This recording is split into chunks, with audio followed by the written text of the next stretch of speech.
السلام السلام علیکم ورحمۃ اللہ وبرکاتہ۔ اعوذ باللہ من الشیطان الرجیم، بسم اللہ الرحمن الرحیم۔ کل جہاں تک ہم نے پڑھا تھا اس کے آگے ہم پڑھیں گے آج آیت نمبر 109 سے۔ وَأَقِیمُوا الصَّلَاةَ وَآتُوا الزَّکَاۃَ، اور قائم کرو نماز اور ادا کرو زکوٰۃ۔ وَمَا تُقَدِّمُوا لِأَنفُسِکُم مِّن خَیْرٍ تَجِدُوهُ عِندَ اللَّہِ إِنَّ اللَّهَ بِمَا تَعْمَلُونَ بَصِیرٌ۔ تم اپنی آخرت کے لیے جو بھلائی کما کر آگے بھیجو گے اللہ کے ہاں اسے موجود پاؤ گے۔ جو کچھ تم کرتے ہو وہ سب اللہ کی نظر میں ہے۔ وَقَالُوا لَن يَدْخُلَ الْجَنَّةَ إِلَّا مَنْ كَانَ هُودًا أَوْ نَصَارَىٰ تِلْكَ أَمَانِيُّهُمْ قُلْ هَاتُوا بُرْهَانَكُمْ إِن كُنتُمْ صَادِقِينَ۔ ان کا کہنا ہے کہ کوئی شخص جنت میں نہیں جائے گا جب تک کہ وہ یہودی نہ ہو یا عیسائیوں کے خیال میں وہ عیسائی نہ ہو۔ یہ ان کی تمنائیں ہیں۔ ان سے کہو اپنی دلیل پیش کرو اگر تم اپنے دعوے میں سچے ہو۔ دراصل نہ تمہاری کچھ خصوصیت ہے نہ کسی اور کی۔ حق یہ ہے کہ جو بھی اپنی ہستی کو اللہ کی اطاعت میں سونپ دے اور عملاً نیک روش پر چلے، اس کے لیے اس کے رب کے پاس اس کا اجر ہے، اور ایسے لوگوں کے لیے کسی خوف یا رنج کا کوئی موقع نہیں۔ ولا خوف علیہم ولا هم یحزنون۔ وقالت الیہود لیست النصارى علی شیء، یہودی کہتے ہیں عیسائیوں کے پاس کچھ نہیں ہے۔ وقالت النصارى لیست الیہود علی شیء، اور عیسائی کہتے ہیں یہودیوں کے پاس کچھ نہیں ہے، حالانکہ دونوں ہی کتاب پڑھتے ہیں، اور اسی قسم کے دعوے ان لوگوں کے بھی ہیں جن کے پاس کتاب کا علم نہیں ہے، یعنی مشرکین۔ یہود بھی یہی کہتے ہیں کہ ہم ہدایت پہ ہیں، نصارہ کہتے ہیں کہ ہم ہدایت پہ ہیں، جبکہ جو مشرکین ہیں وہ کہتے ہیں ہم ہدایت پہ ہیں۔ یہ اختلافات جن میں یہ لوگ مبتلا ہیں، ان کا فیصلہ اللہ قیامت کے روز کرے گا۔ فاللہ یحکم بینہم یوم القیامۃ فیما کانوا فیہ یختلفون۔ ومن اظلم ممن منع مساجد اللہ، اور اس شخص سے بڑھ کر ظالم کون ہوگا جو اللہ کے عبادت خانوں میں اس کے نام کی یاد سے روکے اور ان کی ویرانی کے در پہ ہو۔ ایسے لوگ اس قابل ہیں کہ ان عبادت گاہوں میں قدم نہ رکھیں، اور اگر وہاں جائیں بھی تو ڈرتے ہوئے جائیں۔ ان کے لیے تو دنیا میں رسوائی ہے اور آخرت میں عذاب عظیم ہے۔ وَلِلَّهِ الْمَشْرِقُ وَالْمَغْرِبُ، مشرق اور مغرب سب اللہ کے ہیں، جس طرف بھی تم رخ کرو گے اسی طرف اللہ کا رخ ہے۔ اللہ بڑی وسعت والا اور سب کچھ جاننے والا ہے۔ وَقَالُوا اتَّخَذَ اللَّهُ وَلَدًا سُبْحَانَهُ، اور انہوں نے کہا، ان کا کہنا ہے کہ اللہ نے کسی کو بیٹا بنایا ہے۔ سبحانہ، اللہ پاک ہے ان باتوں سے۔ اصل حقیقت یہ ہے کہ زمین اور آسمان کی تمام موجودات اس کی ملک میں ہیں۔ کل اللہ قانتون، سب کے سب اسی کے مطیع فرمان ہیں۔ آسمانوں اور زمین کا موجد ہے وہی، اور جس بات کا وہ فیصلہ کرتا ہے اس کے لیے بس یہ حکم دیتا ہے کہ ہو جا، اور وہ ہو جاتی ہے، کن فیکون۔ وقال الذین لا یعلمون لولا یکلمنا اللہ او تأتینا آیہ، ان لوگوں نے کہا جو نہیں جانتے یعنی جو نادان ہیں، وہ کہتے ہیں کہ اللہ خود ہم سے بات کیوں نہیں کرتا، یا کوئی نشانی ہمارے پاس کیوں نہیں آتی۔ ایسی ہی باتیں ان سے پہلے لوگ بھی کیا کرتے تھے۔ ان سب اگلے پچھلے گمراہوں کی ذہنیتیں ایک جیسی ہیں۔ یقین لانے والوں کے لیے تو ہم نشانیاں صاف صاف نمایاں کر چکے ہیں۔ قد بینا الآیات لقوم یوقنون، لیکن یہ نشانیاں کن کو فائدہ دیتی ہیں؟ جو یقین کرنے والے ہیں۔ اس سے بڑھ کر نشانی کیا ہوگی کہ ہم نے تم کو علم حق کے ساتھ خوشخبری دینے والا اور ڈرانے والا بنا کر بھیجا۔ انا ارسلناک بالحق بشیرا ونذیرا ولا تسأل عن اصحاب الجحیم۔ اب جو لوگ جہنم سے رشتہ جوڑ چکے ہیں ان کی طرف سے تم پہ کوئی ذمہ داری نہیں ہے، تم ان کے بارے میں جواب دہ نہیں ہو۔ اور یہ یہودی اور عیسائی آپ سے ہرگز راضی نہ ہوں گے جب تک آپ ان کے طریقے پر نہ چلنے لگو۔ صاف کہہ دو کہ راستہ بس وہی ہے جو اللہ نے بتایا ہے، ورنہ اگر اس علم کے بعد جو تمہارے پاس آ چکا ہے تم نے ان کی خواہشات کی پیروی کی تو اللہ کی پکڑ سے بچانے والا کوئی دوست اور مددگار آپ کے لیے نہیں ہے۔ یہ کس کو کہا جا رہا ہے؟ نبی صلی اللہ علیہ وآلہ وسلم سے۔ جن لوگوں کو ہم نے کتاب دی ہے وہ اسے اس طرح پڑھتے ہیں جیسا کہ پڑھنے کا حق ہے۔ الذین آتیناہم الکتاب یتلونہ حق تلاوتہ۔ کون سی کتاب کی بات ہو رہی؟ تورات کی۔ یہ یہود جو ہیں یہ اپنی کتاب کو اس طرح پڑھتے ہیں، الذین آتیناہم الکتاب یتلونہ، جن لوگوں کو ہم نے کتاب دی ہے وہ اسے اس طرح پڑھتے ہیں جیسا کہ پڑھنے کا حق ہے۔ وہ اس قرآن پر سچے دل سے ایمان لے آتے ہیں۔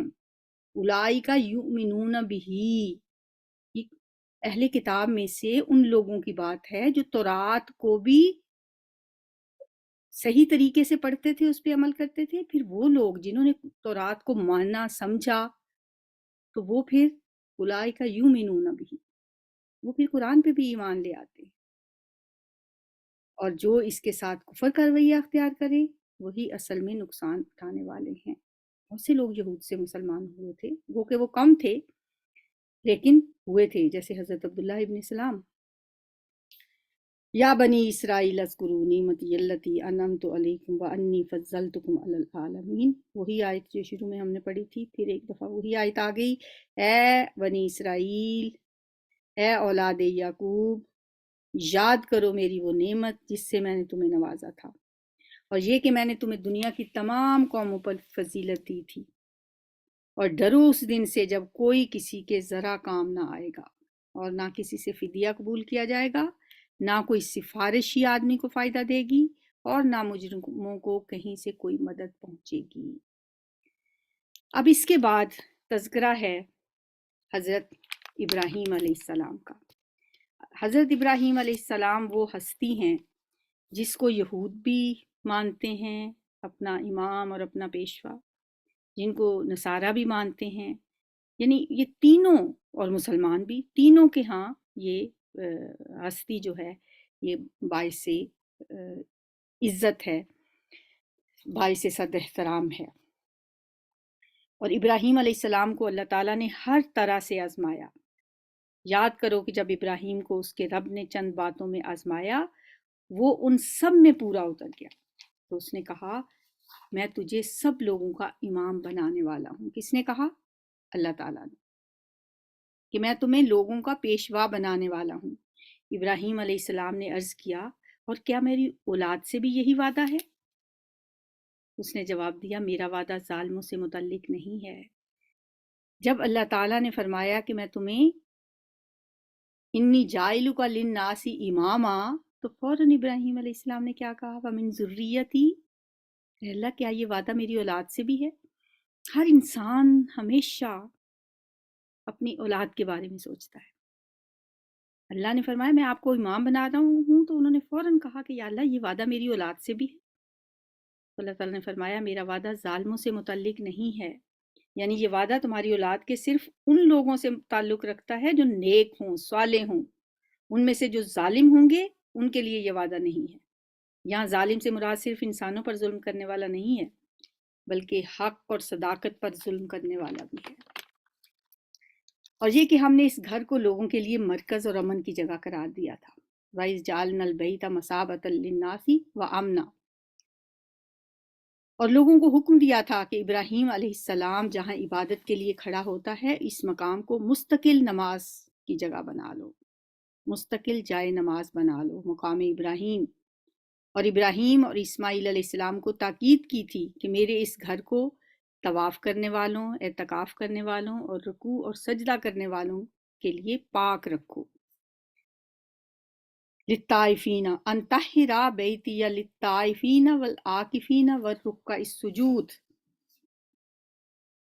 وَإِذْ قَالَ إِبْرَاهِيمُ رَبِّ اجْعَلْ هَٰذَا بَلَدًا آمِنًا وَارْزُقْ أَهْلَهُ مِنَ الثَّمَرَاتِ مَنْ آمَنَ مِنْهُمْ بِاللَّهِ وَالْيَوْمِ الْآخِرِ۔ اور یہ کہ ابراہیم علیہ السلام نے دعا کی کہ اے میرے رب اس شہر کو امن کا شہر بنا دے، اور اس کے باشندوں میں سے جو اللہ اور آخرت کو مانے انہیں ہر قسم کے پھلوں کا رزق دے۔ یعنی جو دعا مانگی اس میں کیا شرط کیا رکھی؟ کہ جو اللہ اور آخرت کو مانے انہیں ہر قسم کے پھلوں کا رزق دے۔ یہ دعا مانگی ابراہیم علیہ السلام نے۔ تو اللہ تعالیٰ نے کیا جواب دیا؟ قالا، فرمایا ومن کفرا، اور جو کوئی کفر کرے گا، جو نہ مانے گا، فَأُمَتِّعُهُ قَلِيلًا، دنیا کی زندگی کا جو تھوڑا فائدہ ہے، متاع قلیل جس کو کہا جاتا ہے، دنیا کی چند روزہ زندگی کا سامان تو میں اسے بھی دوں گا، مگر آخر کار اسے عذاب جہنم کی طرف گھسیٹوں گا، اور وہ بدترین ٹھکانہ ہے۔ بہت سوچنے کی بات ہے یہ۔ ابراہیم علیہ السلام نے دعا کی، یا اللہ اس شہر کے رہنے والوں کو پھلوں سے رزق دینا اور اس شہر کو امن والا شہر بنانا۔ مکہ کی بات تھی، اور اس کے رہنے والوں میں سے جو مومن ہیں انہیں پھلوں سے رزق دینا، یہ دعا مانگی تھی۔ تو اللہ نے فرمایا نہیں، دنیا کا جو متاع قلیل ہے، جو دنیا کی چیزیں ہیں، جو دنیا کی نعمتیں ہیں، وہ تو اسے تو متاع قلیل کہا جاتا ہے، امتعہ قلیلا، وہ تو میں ان کو بھی دے دوں گا، لیکن ثم ازترہ، پھر میں اسے بے بس کر دوں گا۔ استرار کیا ہوتا ہے؟ استراری کیفیت کہتے ہیں بے چینی کی کیفیت، استراری کیفیت۔ ثم ازترہ الی عذاب النار، پھر میں اسے بے بس کر دوں گا عذاب النار کی طرف، پھر میں اسے گھسیٹوں گا آگ کے عذاب کی طرف۔ وبئس المصیر، جو بہت برا ٹھکانہ ہے۔ وَإِذْ يَرْفَعُ إِبْرَاهِيمُ الْقَوَاعِدَ مِنَ الْبَيْتِ وَإِسْمَاعِیل، اور جب اٹھا رہے تھے ابراہیم علیہ السلام اور اسماعیل علیہ السلام خانہ کعبہ کی بنیادیں، اس وقت کو بھی یاد کرو جب وہ اس گھر کی دیواریں اٹھا رہے تھے، تو دعا کرتے جا رہے تھے، اے ہمارے رب ہم سے یہ خدمت قبول فرما لے۔ کون سی خدمت؟ اللہ کا گھر بنانے کی خدمت۔ دیکھیں اللہ کا گھر بنا رہے ہیں، اکثر یہ دعا جب میں پڑھتی ہوں نا، ربنا تقبل منا، کہ یہ دعا وہ کس وقت کر رہے تھے؟ جب اللہ کا گھر بنا رہے تھے۔ اللہ کا گھر بنانا کوئی چھوٹی خدمت تو نہیں ہے، لیکن پھر بھی انہیں فکر کس بات کی ہے کہ اللہ کو یہ قبول بھی ہے یا نہیں، اللہ اس خدمت کو قبول بھی فرمائے گا کہ نہیں۔ دعا مانگتے جا رہے ہیں، ربنا تقبل منا، اے ہمارے رب ہماری یہ کوشش قبول فرما لے، تو سب کی سننے اور سب کچھ جاننے والا ہے۔ ہم اگر ذرا سا کوئی کام کر لیں نا، پھر ہم کہتے ہیں کہ ہم نے تو بہت بڑا تیر مار لیا، بس اب قبول کیوں نہیں کرے گا اللہ تعالیٰ؟ ہم اسی کا تو کام کر رہے ہیں، اس کے دین کا کام کر رہے ہیں۔ ڈرتے رہنا چاہیے ہر وقت۔ ابراہیم جیسی شخصیت علیہ السلام، اسماعیل علیہ السلام جیسے، جنہوں نے اپنا تن من دھن سب کچھ اللہ پہ لٹا دیا، اور اللہ خود اعتراف کر رہے ہیں وَإِذِ ابْتَلَىٰ إِبْرَاهِيمَ رَبُّهُ بِكَلِمَاتٍ فَأَتَمَّهُنَّ، جب ابراہیم کو اس کے رب نے چند باتوں کے ساتھ آزمایا تو وہ ان سب میں پورا اتر گیا، اور وہ اللہ کا گھر بنا رہے ہیں، اس کی بنیادیں اٹھا رہے ہیں، اور ساتھ ساتھ دعا کیا کر رہے ہیں؟ ربنا تقبل منا، اے ہمارے رب اس کوشش کو قبول کر لینا، ہماری اس خدمت کو قبول کر لینا۔ اے ہمارے رب، ربنا وجعلنا مسلمین لک، ہم دونوں کو اپنا فرما بردار بنا لے، ہماری نسل سے ایک ایسی قوم اٹھا جو تیری فرما بردار ہو۔ وَمِن ذُرِّيَّتِنَا أُمَّةً مُسْلِمَةً لَكَ وَأَرِنَا مَنَاسِكَنَا وَتُبْ عَلَيْنَا إِنَّكَ أَنْتَ التَّوَّابُ الرَّحِيمُ، ہمیں اپنی عبادت کے طریقے بتا اور ہماری کوتاہیوں سے درگزر فرما، تو بڑا معاف کرنے والا اور رحم فرمانے والا ہے۔ کتنی خوبصورت دعائیں ہیں جو ابراہیم علیہ السلام اور اسماعیل علیہ السلام نے اس وقت مانگی۔ اور پھر یہ دعا، دعائے خلیل کہا جاتا ہے نبی صلی اللہ علیہ وآلہ وسلم کو، دعائے خلیل اور نوید مسیحا۔ عیسیٰ علیہ السلام کے بعد آپ آئے تھے، عیسیٰ علیہ السلام کی خوشخبری دی ہوئی، اور ابراہیم علیہ السلام کی دعا ہیں آپ۔ ابراہیم علیہ السلام نے یہ دعا کب مانگی تھی؟ خانہ کعبہ کی بنیادیں اٹھاتے ہوئے، ربنا وابعث فیہم رسولا منہم یتلو علیہم آیاتک، اور اے ہمارے رب ان لوگوں میں خود انہی کی قوم سے ایک رسول بنا اٹھا جو انہیں تیری آیات پڑھ کر سنائے، وَيُعَلِّمُهُمُ الْكِتَابَ وَالْحِكْمَةَ وَيُزَكِّيهِمْ، اور انہیں کتاب و حکمت کی تعلیم دے اور ان کی زندگیاں سنوار دے، ان کا تزکیہ کرے۔ اِنَّكَ أَنْتَ الْعَزِيزُ الْحَكِيمُ، بے شک تو ہی ہے بہت زبردست اور حکمت والا۔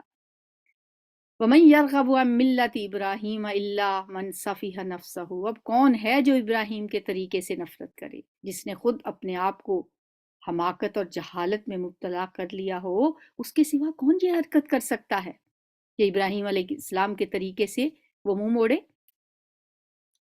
ابراہیم علیہ السلام تو وہ شخص ہے جس کو ہم نے دنیا میں اپنے کام کے لیے چن لیا تھا، اور آخرت میں اس کا شمار صالحین میں سے ہوگا۔ اس کا حال یہ تھا کہ جب اس کے رب نے اس سے کہا مسلم ہو جا، اسلم، فرما بردار ہو جا، تو اس نے فوراً کہا میں مالک کائنات کا مسلم ہو گیا، اسلمت لرب العالمین، میں نے اپنا آپ سپرد کر دیا، میں فرما بردار ہو گیا، میں نے اپنا سب کچھ سرنڈر کر دیا اس کے آگے، اسلمت لرب العالمین، جو تمام جہانوں کا رب ہے، مالک ہے۔ اسی طریقے پر چلنے کی ہدایت اس نے اپنی اولاد کو کی تھی، اور اس کی وصیت یعقوب علیہ السلام اپنی اولاد کو کر گئے تھے۔ اس نے کہا تھا کہ میرے بچوں، اللہ نے تمہارے لیے یہی دین پسند کیا ہے، لہٰذا مرتے دم تک مسلم ہی رہنا۔ یا بنیا ان اللہ اصطفیٰ لکم الدین فلا تموتن الا وانتم مسلمون، مرتے دم تک مسلمان ہی رہنا۔ پھر کیا تم اس وقت موجود تھے جب یعقوب علیہ السلام اس دنیا سے رخصت ہو رہے تھے؟ انہوں نے مرتے وقت اپنے بیٹوں سے پوچھا بچوں میرے بعد تم کس کی بندگی کرو گے؟ ان سب نے جواب دیا ہم اسی خدا کی بندگی کریں گے جسے آپ نے اور آپ کے بزرگوں ابراہیم، اسماعیل اور اسحاق علیہ السلام نے خدا مانا ہے، اور ہم اسی کے فرما بردار ہیں۔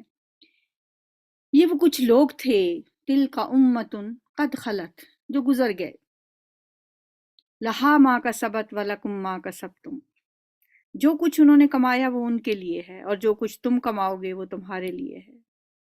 تم سے نہ پوچھا جائے گا کہ وہ کیا کیا کرتے تھے، ہر ایک کے لیے اس کے اپنے اعمال ہیں۔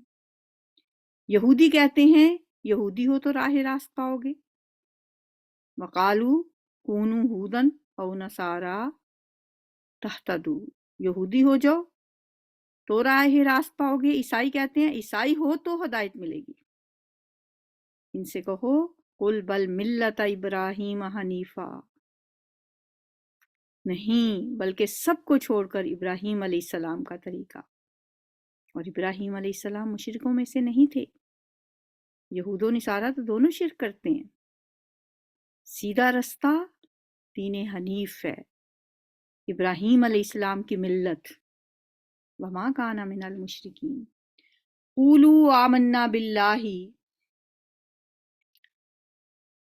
مسلمانوں کہو کہ ہم ایمان لائے اللہ پر اور اس ہدایت پر جو ہماری طرف نازل ہوئی ہے، اور جو ابراہیم علیہ السلام، اسماعیل علیہ السلام، اسحاق و یعقوب علیہ السلام اور اولاد یعقوب کی طرف نازل ہوئی تھی، اور جو موسیٰ اور عیسیٰ اور دوسرے تمام پیغمبروں کو ان کے رب کی طرف سے دی گئی تھی۔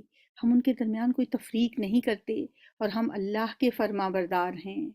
یہ ہیں مسلمان جو پیغمبروں میں کوئی فرق نہیں کرتے۔ تلک الرسل فضلنا بعضهم علی بعض، یہ رسول ہیں، اللہ نے بعض کو بعض پہ فضیلت دی ہے، لیکن ہمارا ایمان مکمل نہیں ہوتا جب تک کہ ہم تمام کو نہ مانیں۔ لا نفرق بین احد منہم، ہم ان کے درمیان کوئی تفریق نہیں کرتے۔ وَنَحْنُ لَهُ مُسْلِمُونَ، اور ہم اللہ کے فرما بردار ہیں۔ فَإِنْ آمَنُوا بِمِثْلِ مَا آمَنْتُمْ بِهِ فَقَدِ اهْتَدَوْا، پھر اگر وہ اسی طرح ایمان لائیں جس طرح تم ایمان لائے ہو تو ہدایت پر ہیں، اور اگر اس سے منہ پھیریں تو کھلی بات ہے کہ وہ ہٹ دھرمی میں پڑ گئے ہیں۔ لہٰذا اطمینان رکھو کہ ان کے مقابلے میں اللہ تمہاری حمایت کے لیے کافی ہے، وہ سب کچھ سنتا اور جانتا ہے۔ فَسَيَكْفِيكَهُمُ اللَّهُ، اللہ آپ کی حمایت کے لیے کافی ہے ان سب کے مقابلے میں۔ کہتے ہیں یہ وہ الفاظ ہیں جو جب حضرت عثمان رضی اللہ تعالیٰ عنہ قرآن کی تلاوت کر رہے تھے، جب باغیوں نے ان کو شہید کیا، تو وہ یہ اس صفحے سے قرآن کی تلاوت کر رہے تھے، اور خون کے چھینٹے ان کے ان الفاظ کے اوپر ہیں جو آج بھی کسی میوزیم میں وہ قرآن کا نسخہ رکھا ہوا ہے۔ جہاں ان الفاظ کے اوپر حضرت عثمان کا خون گرا ہوا ہے، فَسَيَكْفِيكَهُمُ اللَّهُ، ان کے مقابلے میں اللہ آپ کی حمایت کے لیے کافی ہے، وَهُوَ السَّمِيعُ الْعَلِيمُ، اور وہ خوب سننے والا اور جاننے والا ہے۔ اب ہیں جی اس پارے کی وہ آخری آیات جو بہت خوبصورت ہیں۔ صبغۃ اللہ، اللہ کا رنگ اختیار کرو۔ ومن احسن من اللہ صبغہ، اس کے رنگ سے اچھا اور کس کا رنگ ہوگا۔ وَنَحْنُ لَهُ عَابِدُونَ، اور ہم اسی کی بندگی کرنے والے لوگ ہیں۔ ایسے بن جاؤ جو اللہ کے رنگ میں رنگے ہوئے ہوتے ہیں۔ اللہ کے رنگ میں جو رنگ جاتا ہے نا، پھر سے دنیا کا کوئی رنگ اچھا نہیں لگتا۔ اللہ ہمیں ایسا بنائے کہ ہم اللہ والے نظر آئیں، اللہ کے رنگ میں رنگے ہوئے نظر آئیں۔ ام تقولون ان ابراہیم و اسماعیل و اسحاق و یعقوب والاسباط کانوا ھودا او نصارا، اے نبی ان سے کہو کہ تم اللہ کے بارے میں ہم سے جھگڑتے ہو، حالانکہ وہی ہمارا رب بھی ہے اور تمہارا رب بھی ہے۔ یہ ایک آیت میں چھوڑ گئی ہوں جس کا میں نے ابھی ترجمہ پڑھا ہے۔ قل اتحاجوننا فی اللہ وہو ربنا وربکم وَلَنَا أَعْمَالُنَا وَلَكُمْ أَعْمَالُكُمْ وَنَحْنُ لَهُ مُخْلِصُونَ، اور ہم اللہ ہی کے لیے اپنی زندگی کو خالص کر چکے ہیں۔ یا پھر تمہارا کہنا یہ ہے کہ ابراہیم، اسماعیل، اسحاق، یعقوب اور اولاد یعقوب علیہم السلام سب کے سب یہودی تھے یا نصرانی تھے؟ کہو تم زیادہ جانتے ہو یا اللہ؟ اس شخص سے بڑا ظالم اور کون ہوگا جس کے ذمے اللہ کی طرف سے ایک گواہی ہو اور وہ اسے چھپائے؟ تمہاری حرکات سے اللہ غافل نہیں ہے۔ وَمَا اللَّهُ بِغَافِلٍ عَمَّا تَعْمَلُونَ، وہ جو کچھ لوگ تھے جو گزر چکے، تِلْکَ أُمَّةٌ، یہ ایک امت تھی، یہ کچھ لوگ تھے، قد خلت جو گزر چکے، لہا ما کسبت وَلَكُمْ مَا کسبتم وَلَا تُسْأَلُونَ عَمَّا كَانُوا يَعْمَلُونَ، ان کی کمائی ان کے لیے تھی اور تمہاری کمائی تمہارے لیے، تم سے ان کے اعمال کے متعلق سوال نہیں ہوگا۔ وہ جو کچھ کر کے گئے ہیں وہ ان کے لیے تھا، اور جو تم کر رہے ہو وہ تمہارے لیے ہے۔ وَلَا تُسْأَلُونَ عَمَّا كَانُوا يَعْمَلُونَ، اور آپ سے ان کے اعمال کے متعلق پوچھا نہیں جائے گا، کوئی سوال نہیں کیا جائے گا، کیونکہ اس دن ہر شخص اپنے اپنے عمل کا خود ذمہ دار ہوگا۔ سبحانک اللہ، اللہ کا شکر ہے الحمدللہ کہ اس نے ہمیں یہ پارہ مکمل کرنے کی توفیق دی۔ اور اس پارے کے ساتھ ہی ابھی ہم دیکھیں گے کہ اس پارے کے اہم نکات کیا ہیں۔ آج جو ہم نے سبق پڑھا اس میں ہم نے حضرت ابراہیم علیہ السلام کے بارے میں پڑھا، زیادہ تفصیل انہی کے بارے میں تھی۔ پہلے یہود پر انعامات اور ان کے کفران نعمت اور ان کے جرائم کی تفصیل ہم نے پڑھی۔ اس کے بعد حضرت ابراہیم علیہ السلام کا، جن کی عظمت کو یہود و نصارہ دونوں تسلیم کرتے تھے، اور وہ تو فخری طور پر ان کی طرف اپنی نسبت کیا کرتے تھے، ان کا تذکرہ ہم نے پڑھا۔ وہ کہتے تھے کہ ہم اپنے آپ کو حضرت ابراہیم علیہ السلام کے ساتھ وہ جوڑتے تھے، لیکن اگر وہ اپنے دعوے میں سچے ہوتے تو حضور صلی اللہ علیہ وسلم کی اتباع تو ضرور کرتے، کیونکہ آپ تو حضرت ابراہیم علیہ السلام کی دعاؤں ہی کا ثمر تھے، جیسا کہ آج ہم نے وہ دعا پڑھی جو حضرت ابراہیم علیہ السلام نے مانگی تھی حضور صلی اللہ علیہ وسلم کے لیے۔ حضرت ابراہیم علیہ السلام کو اللہ تعالیٰ نے بہت سی آزمائشوں سے گزارا، لیکن وہ ہر آزمائش سے سرخرو ہو کر نکلے۔ والد کی بت پرستی سے بیزاری کا معاملہ ہو یا قوم سے ٹکراؤ کا، نمرود سے بحث و مباحثے کا مرحلہ ہو یا آگ میں ڈالے جانے کا، اور وطن سے ہجرت کی، بیوی اور بچے کو بے آب و گیا وادی میں چھوڑنے کا حکم ہوا، اپنے لخت جگر کو اپنے ہاتھوں سے ذبح کرنے کا حکم ہوا، لیکن اللہ کی خلیل ہر مقام پر ثابت قدم رہے۔ اسی ثابت قدمی کی برکت تھی کہ ان کی دعائیں بھی اللہ نے قبول کی، مکہ کو پرامن شہر بنا دیا، وہاں کے رہنے والوں کو پھلوں کا رزق میسر آیا، جو آج تک الحمدللہ مکہ پرامن شہر ہے، اور وہاں دنیا کا ہر پھل چاہے وہ بے موسم کا ہو پوری دنیا سے وہاں پہ پہنچتا ہے اور ہر وقت دستیاب ہوتا ہے۔ اور سب سے بڑی دعا جو قبول ہوئی وہ یہ کہ اللہ نے قریش کی نسل سے خاتم النبیین صلی اللہ علیہ وآلہ وسلم کو پیدا کیا۔ حضرت ابراہیم علیہ السلام کی عظمتیں بیان کرنے کے بعد اللہ تعالیٰ فرماتے ہیں کہ ملت ابراہیمی سے وہی شخص اعراض کر سکتا ہے جو شقی القلب ہو، بہت احمق اور اپنی خواہشات کا غلام ہو، اور یہود و نصارہ واقعی ایسے ہی تھے۔ وہ حضرت ابراہیم علیہ السلام کی طرف اپنی نسبت تو کرتے تھے، مگر ان کا یہ جو جھوٹا دعویٰ تھا کہ نجات جو ہے وہ ابراہیم علیہ السلام کی اتباع میں نہیں ہے بلکہ یہودیت اور نصرانیت کی اتباع میں ہے، یہ ان کا دعویٰ بالکل غلط تھا۔ اللہ نے اپنے نبی کو حکم دیا کہ آپ انہیں ملت ابراہیم یعنی دین اسلام کی طرف دعوت دیں، جو کہ تمام انبیاء کا دین ہے۔ اگر آپ کی دعوت کو قبول کر لیں تو ہدایت پا جائیں گے، اگر نہ قبول کریں تو ان کا انکار اور گمراہی کسی دلیل کی بنا پر نہیں ہوگی بلکہ ان کی ضد اور ہٹ درمی کی وجہ سے ہوگی۔ تو آپ صلی اللہ علیہ وسلم انہیں اناد کی گندگی میں پڑا رہنے دیں، اسی عصبیت میں، ہٹ دھرمی میں، اللہ خود نمٹ لے گا ان سے۔ تو یہ سب باتیں ہم نے آج کے لیسن میں پڑھی۔ اب ہم دیکھتے ہیں کہ اس پارے میں جو پارہ آج ہمارا مکمل ہوا، اس میں اہم نکات کیا تھے جو ہم نے اس میں پڑھے۔ پہلی بات تو یہ کہ قرآن کا خلاصہ جو ہے سورہ فاتحہ وہ قرآن کا خلاصہ ہے، وہ میں نے شروع میں آپ کو بتا دیا تھا۔ پھر الف لام میم کے الفاظ بتاتے ہیں ہمیں کہ قرآن ایک دائمی علمی معجزہ ہے۔ پھر اس میں انسانوں کی 3 اقسام بتائی گئیں، متقین یعنی مومن، پھر کافر، پھر منافق۔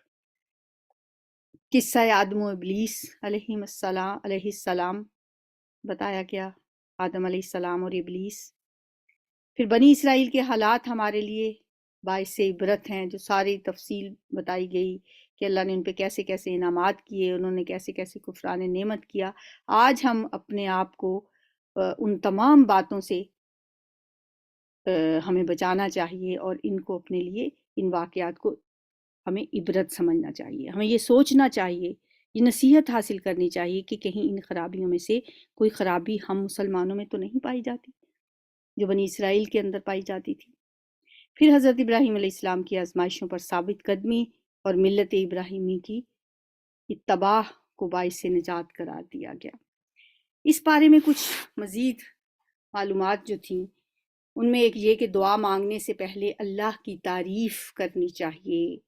الحمدللہ رب العالمین کا آغاز، قرآن کا آغاز الحمدللہ رب العالمین ہی سے ہوتا ہے۔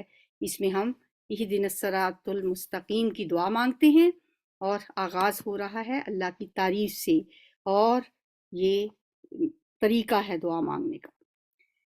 ہر نیکی کی بنیاد تقوی ہے۔ ہدی للمتقین، یہ کتاب متقین ہی کو ہدایت کرتی ہے، اور ہدایت حاصل کرنے کے لیے پہلے متقی بننا پڑے گا، اور متقین کی صفات بتائی گئی ہیں۔ پھر اللہ کے ساتھ کسی کو شریک نہیں ٹھہرانا چاہیے، جیسا کہ ایک اور جگہ پہ ہے وَلَا تَجْعَلُوا لِلَّهِ اندادا۔ ہر مشکل میں اللہ ہی سے رجوع کرنا ہے۔ وَاسْتَعِینُوا بِالصَّبْرِ وَالصَّلَاةِ، کوئی مشکل ہو تو مدد مانگو صبر کے ساتھ اور نماز کے ساتھ۔ ہدایت کی دعا سب سے اہم دعا ہے، اہدنا الصراط المستقیم۔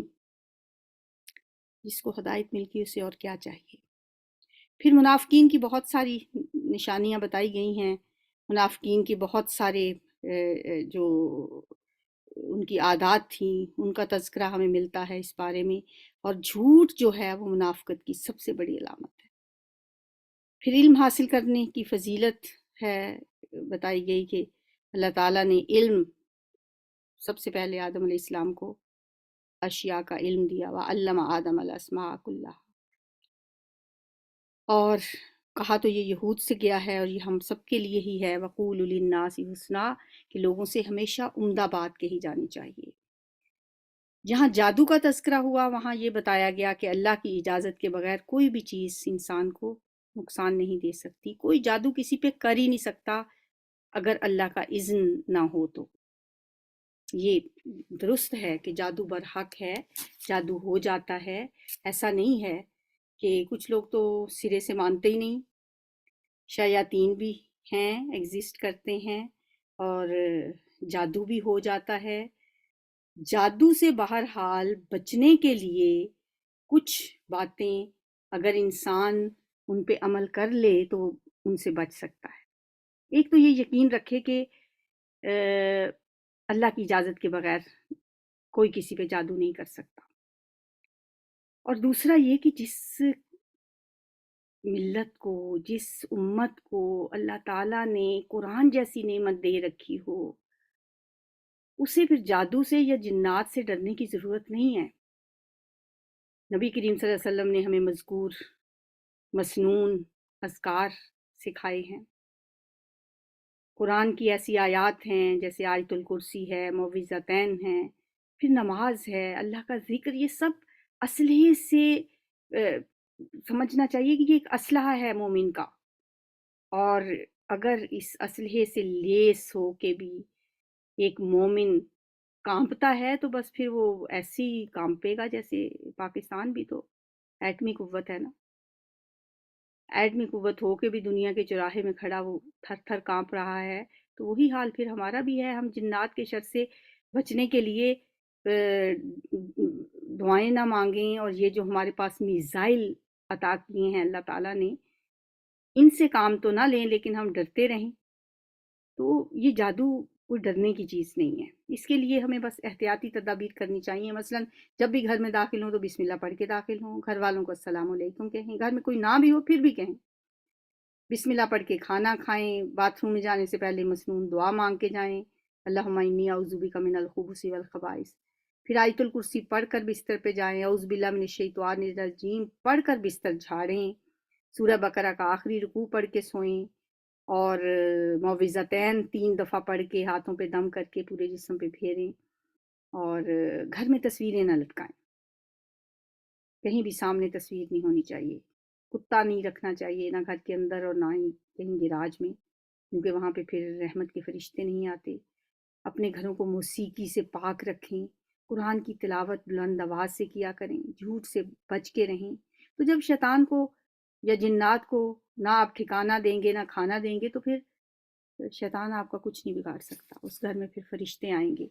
تو یہاں اس بارے میں جادو کی بات ہوئی ہے تو اس لیے میں نے تھوڑا ٹائم بھی تھا کہ آپ کو یہ والی باتیں بتا دی جائیں کہ کس طرح ہم شیاطین کے شر سے بچ سکتے ہیں۔ حسد کا جواب دینے کا جو طریقہ ہے وہ سب سے بہترین عفو درگزر ہے۔ فاعفو واصفحوا حتی یاتی اللہ بامری، بس اگنور کرتے جائیں، مٹی ڈالتے جائیں، لوگوں کو معاف کرتے جائیں، حتی یاتی اللہ بامری، اللہ تعالیٰ خود فیصلہ لے آتا ہے، ہر چیز سامنے کھل کے آ جایا کرتی ہے اگر انسان تھوڑا سا صبر سے کام لے۔ عمل صالح احسان کے درجے پہ کرنا ہے، نیک اعمال احسان کا درجہ ہوتا ہے، بہت اعلیٰ درجہ، خوبصورت کر کے۔ من اسلم وجہہ للہ وہو محسن، یعنی اپنا چہرہ اللہ کے سپرد بھی کر دے اور وہ احسان کے درجے میں ہو۔ پھر قرآن کی ایسی تلاوت کی جائے جیسے اس کا حق ہے، یتلونہ حق تلاوتہ، پھر اللہ کا فرمانبردار بننا ہے جیسے نحن لہ مسلمون، اللہ کے لیے خالص ہو کر کام کرنا ہے، ہدایت صرف اللہ سے مانگنی ہے، کیونکہ ہدایت وہی ہدایت ہے، اللہ کی جو ہدایت ہے، اللہ کی دی ہوئی ہدایت وہی ہوتی ہے۔ مرتے دم تک اسلام پر قائم رہنا ہے اور اس کی دعا بھی کرنی چاہیے، فلا تموتن الا وانتم مسلمون، اور صحابہ جیسا ایمان اختیار کرنا ہے۔ فَإِنْ آمَنُوا بِمِثْلِ مَا آمَنْتُمْ بِهِ فَقَدِ اهْتَدَوْا، یہ لوگ اگر ایسے ایمان لائیں گے جیسے تم ایمان لائے ہو تو یہ ہدایت پا جائیں گے۔ توجہ اپنے عمل کو بہتر کرنے کی طرف ہونی چاہیے، لہا ما کسبت وعلیہا ما اکتسبت، کیونکہ ہر شخص کا عمل ہی اس کے کام آئے گا، جو کچھ اس نے کمایا، جو کام کیے وہی اس کو فائدہ دیں گے۔ الحمدللہ، اللہ کا شکر ہے، ہمارا پارہ مکمل ہوا۔ سبحانک اللہم و بحمدک، نشہد ان لا الہ الا انت، نستغفرک و نتوب الیک۔ اللہم ارنا الحق حقا وارزقنا اتباعہ، وارنا الباطل باطلا وارزقنا اجتنابہ۔ اللہم انفعنا بما علمتنا وعلمنا ما ينفعنا وزدنا علما اللہم انا نعوذ بک من علم لا ينفع ومن قلب لا يخشع ومن نفس لا تشبع ومن دعوت لا يستجاب لها۔ السلام علیکم ورحمۃ اللہ وبرکاتہ۔